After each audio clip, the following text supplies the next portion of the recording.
One of the best fast IPS mini LED gaming monitors has hit the market, offering an outstanding picture for the price, and truly gives you a great introduction to real HDR.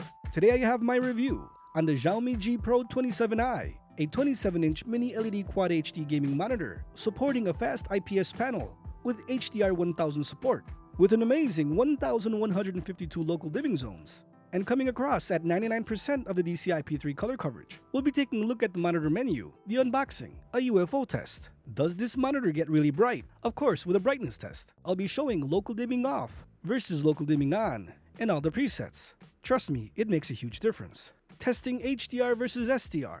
Of course, Xbox and PC console support, with some PlayStation 5 and Mac info. Before we begin, this video is sponsored by EWINRacing.com.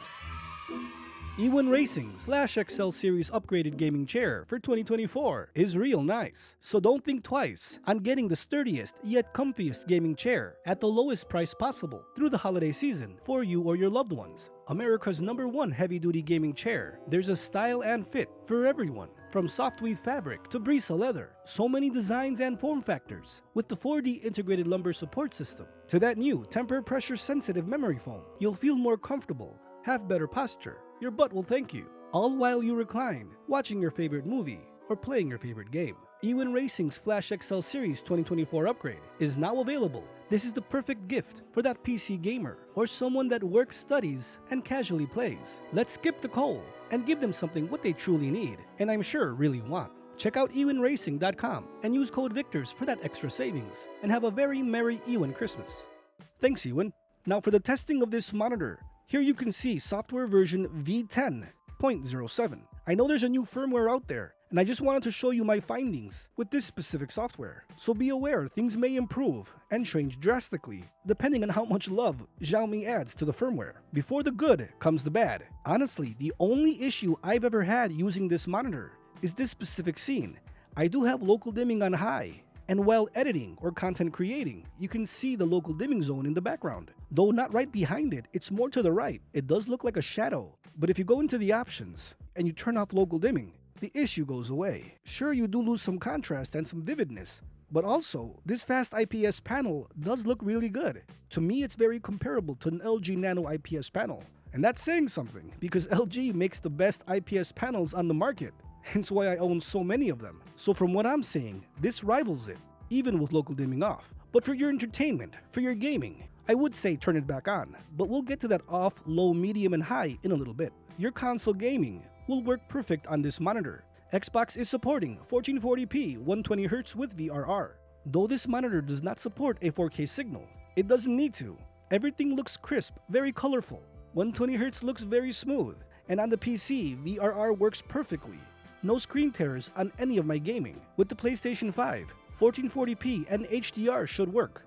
Just remember to enable VRR in the monitor menu and do that PlayStation 5 1440p test. Now what you're seeing here is an SDR mode. Remember, because Xbox can't output HDR at 1440p, but SDR looks really good. It gets very bright, which you'll see in the brightness test. This fast IPS panel has no ghosting, no trails, no smearing like other VA panels, even fast VA. So for the price that you're getting this at $329 and lower, it's a no-brainer, guys. It's a great introduction to HDR, a very fast and bright panel. You can easily see here by the screenshots, it's crystal clear. And if you want an upgrade, you're gonna have to spend at least double the price. So why would you do that? This already is a winner. One thing I find very interesting, at least with the Chinese brands, I've been seeing more and more of this. It seems that these monitor makers are not really preferring 1 to 2% white windows, as seen here in SDR and HDR. Say on other more expensive monitors, the 1 to 2% window would be a lot higher, but it's really not that realistic. I would say leave the peak highs for OLED and give us more of this brightness power, where you're really gonna see it, although at the cost of blooming. So keep your hopes in check. You gotta give and take. The brighter you go, the more blooming you'll see. But I haven't had any issues so far in regards to blooming or haloing. You can see here in HDR 970 nits at 100% white window. That is crazy bright. One of the brightest monitors I have ever seen. No OLED comes close, and especially with all these zones. For the price point of $329 or lower, All I can say is this is crazy. The good thing is we're getting this kind of technology at these price points, so many more people will be able to enjoy real HDR in their gaming, in their movie content, or even on the PC, which we all know, Windows 10, Windows 11, HDR could be a little bit wonky. So that SDR performance is very important, and with all these local dimming zones, it does look HDR-ish. Now I want to show you how local dimming looks off or on low, medium, and high. You'll be able to see the screen flicker as it's changing. Now the brightest of course is going to be off. That's where it's shooting the most brightness. But you lose that contrast. As you can see, between high and low, on high the whole image does dim a bit, but it's going to give you that impact. Now for this section I am going to have HDR off, just so you can see the SDR quality. Here with Gundam on Wallpaper Engine, from off to high to medium to low, and off again. You can see that difference. Personally, if I'm going to use this for work, web browsing, content creation, photo editing, I would keep the local dimming on off, as I like that uniform nano-ish picture like I said before. But for gaming or watching movies, easily I just leave it on high, because I want that impact. And you'll be able to see what I'm talking about right here with this campfire. As you can see, local dimming is on off, but once we enable high, it's a night and day difference. It really looks like a campfire. And that's what's awesome. This price point for real HDR, this already should be on your radar. You can't lose at this price point. Even with local dimming off, it still looks pretty good. I'll say it one more time. It looks like a nano IPS. Those monitors cost $400, $500, $600 plus. So you're getting that quality at close to $300. Again, that's crazy. Even with a very bright image, like in this scene, look how it looks on high and off. Sure, high gives you that vividness, and you get a lot more contrast. But keeping it off still looks really good. Here with this local dimming test, this is with local dimming off. Don't mind that IPS glow. It's not that bad in real life. The camera picks up things that we can't see. But here enabling local dimming on high, look at that drastic difference. Even on low, all the zones dim. And I would say if you want to see less shadowing, less blooming, you're going to have to prefer low, medium, or high. High will give you the most impact. Low still gives you a nice picture and actually turning off all those zones.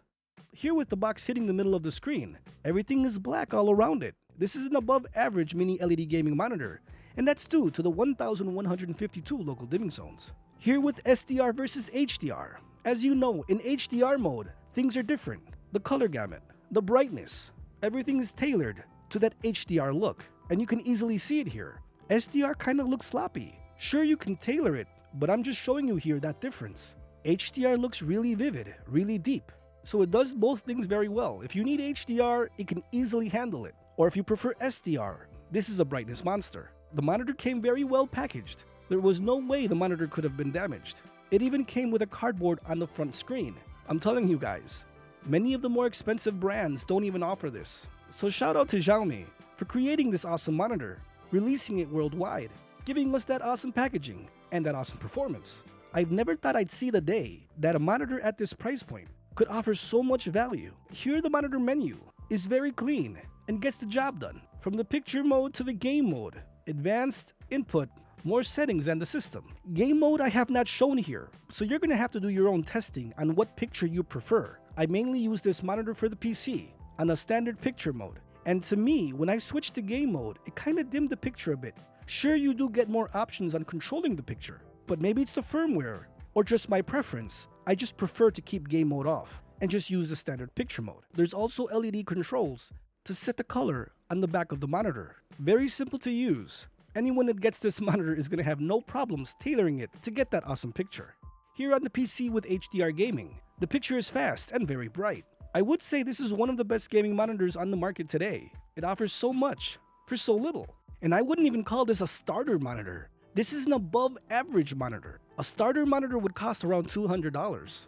This would be an awesome Christmas gift or a great present. If you just wanted to spend a little bit more and buy something that's above average, this is it. I personally love this monitor. And here with the review, I give it a 4 out of 5. I love the price point of this monitor. It's an amazing value. Finally, real HDR with a ton of zones for true mini LED technology. One of the brightest monitors I have ever tested, with a really good fast IPS panel, rivaling nano IPS, with no smear or trails. While the not so great is local dimming for work. So if you're content creating, handling your stock options, paying your bills or browsing, you're gonna see that shadow of the mini LED. But the quick workaround, turn off local dimming and you'll still have a fast, very colorful IPS panel. You just do lose the contrast. Also in testing, I have found that the flicker with fast-moving flash scenes does show itself. It happened on Marvel vs. Capcom. Your miles may vary. That's just a specific game. It seems that the sides on the left and the right were flashing more or less with the whole picture. This could be easily fixed with a firmware update, say with a border detection. More monitors should include that feature. It would keep those zones static when it can detect some kind of gaming or letterbox border. But that's why those AI features exist on other monitors. So friends, I hope you found this video helpful. If you did find this video helpful, please hit that like button so more people can see it, to know what's out there and help them make that awesome buying decision. Consider subscribing if you want more videos just like this one. From gameplay videos to news and reviews and everything in between, Mini LED is back, and it's awesome to finally see real HDR with our PC and console gaming. Thanks for watching, friends. Stay safe out there. I'll see you guys next time.